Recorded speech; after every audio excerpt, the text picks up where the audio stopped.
Hello. Welcome to the series Myth of the Juggalo Gang. Facts, Figures, and Hard Facts. My name is Brother Smith.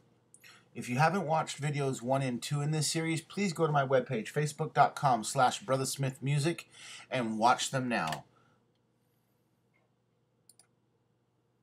Let's talk figures. As of 2010, there are roughly 301 million people in the USA. You can look at disastercenter.com/crime/uscrime.html to see the report that I'm using for this video. Of those 301 million people, they were responsible for roughly 21 million crimes. Now, if we're loose with the numbers and we're very open, we can say that this is a 6% crime rate. And I get that number from assigning one crime to one person, assuming no person committed a crime 2 times. I know it's a little vague, or a little open, but it gives us the highest number possible, giving us the widest margins. We're being generous on purpose to test the waters. There are roughly 1 million juggalos in America, per ICP's own count, and considering the fact that ICP has moved 6.5 million units, if every juggalo only owned one album, we could say 6 million juggalos plus. We all know that's not true. Most of us own 3, 4, 5, 6, 7, 8, 9, 10. So 1 million is a safe number. But what does that mean? 6% of 1 million is 60,000. That means there would have to be 60,000 crimes committed per year by juggalos only, just to be par with the normal U.S. citizenry.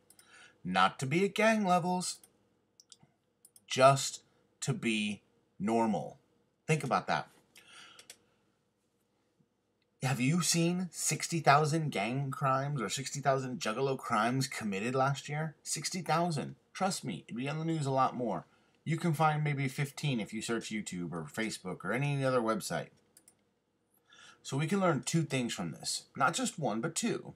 First, juggalos clearly do not meet the level of criminal activity to be considered a threat to the public. And second, this one's the fun one. I'm sure you've already figured it out, but I'm still going to do it. Can you feel it coming?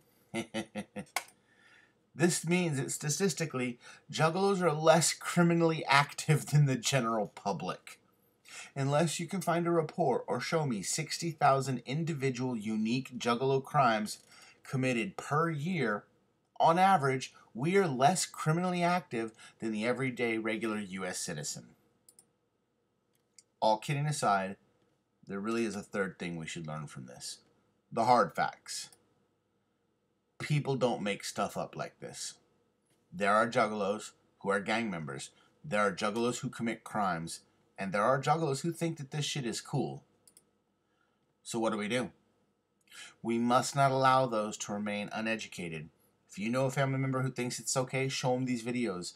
Give them your own testimony. Talk to them. Don't let them just say, oh, it's not a crime to be in a gang. Oh, it's cool. Whoop, whoop, do whatever the fuck I want. That's how I am. Don't allow it. Being a juggalo is being yourself.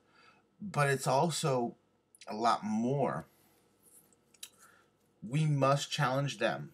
We must challenge ourselves to care. And I think that's the biggest issue here is a lot of us don't commit any crimes, don't do anything silly or crazy. We're just our regular day self. Maybe we smoke some weed or whatever it may be.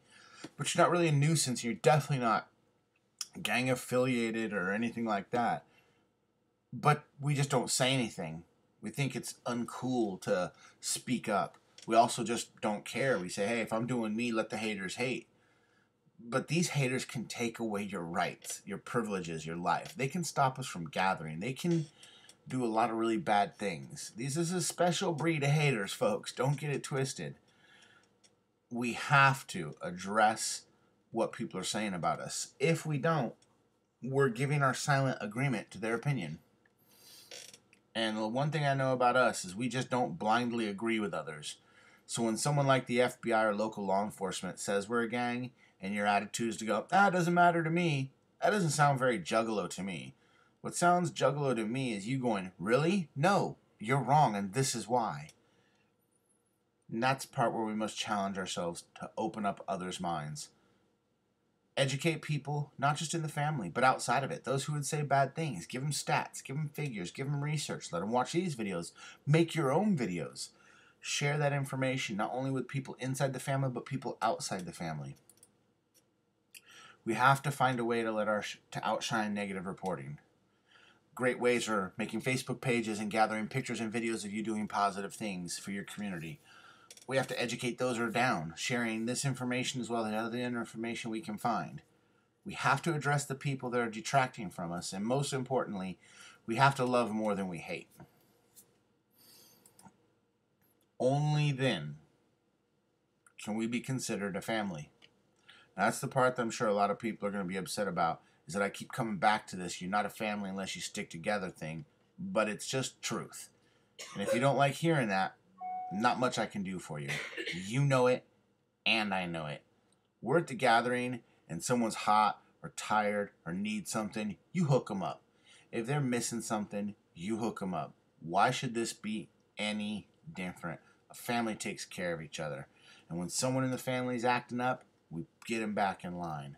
So we need to clean up our own house before we can tell anybody what to say or think about us ourselves. Whoop whoop, family. Watch these videos, share these videos. If you need to reach me, facebook.com/brothersmithmusic. Get at me. Let's start the discussion. Let's make some change.